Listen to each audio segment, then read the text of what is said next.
Ukraine യുദ്ധം അവസാനിപ്പിക്കുന്നതിന് Trump Putin കൂടിക്കാഴ്ചയ്ക്ക് കളമൊരുങ്ങുന്നു. വെടിനിർത്തലിന് യുക്രൈൻ സന്നദ്ധത അറിയിച്ചതിന് പിന്നാലെ പുടിനുമായി കൂടിക്കാഴ്ച നടത്തുമെന്ന് ഡൊണാൾഡ് ട്രംപ് അറിയിച്ചു. യുക്രൈൻ പ്രസിഡന്റ് വ്ളാഡിമിർ സെലൻസ്കിയെ വൈറ്റ് ഹൗസിലേക്ക് തിരികെ ക്ഷണിക്കുമെന്നും ഡൊണാൾഡ് ട്രംപ് വ്യക്തമാക്കി. അമേരിക്ക മുന്നോട്ട് വെച്ച 30 ദിവസത്തെ വെടിനിർത്തൽ നിർദ്ദേശം യുക്രൈൻ പ്രസിഡന്റ് വൊളോഡിമിർ സെലൻസ്കി അംഗീകരിച്ചു. സൗദി അറേബ്യയിലെ ജിദ്ദയിൽ നടന്ന അമേരിക്ക യുക്രൈൻ ചർച്ചയ്ക്ക് ശേഷമാണ് സെലൻസ്കിയുടെ പ്രതികരണം.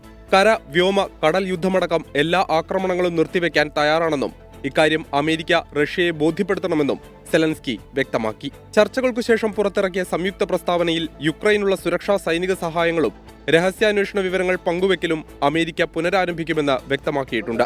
യുദ്ധം അവസാനിപ്പിക്കാനുള്ള നടപടികൾ സ്വീകരിക്കുന്നതിനുള്ള ഉത്തരവാദിത്തം ഇനി റഷ്യയ്ക്കാണെന്ന് ചർച്ചകൾക്കു ശേഷം American state secretary Marco Rubio വ്യക്തമാക്കി. വാർത്ത സ്വാഗതം ചെയ്ത American president Donald Trump Russian president Vladimir പുടിനുമായി ഇക്കാര്യം ചർച്ച ചെയ്യുമെന്ന് അറിയിച്ചിട്ടുണ്ട്. യുക്രൈന് സുരക്ഷ ഉറപ്പാക്കുന്നതിന്റെ ഭാഗമായി അമേരിക്കയുമായി ധാതു കൈമാറ്റ കരാർ വൈകാതെ ഒപ്പിടാനും ചർച്ചയിൽ തീരുമാനമായി.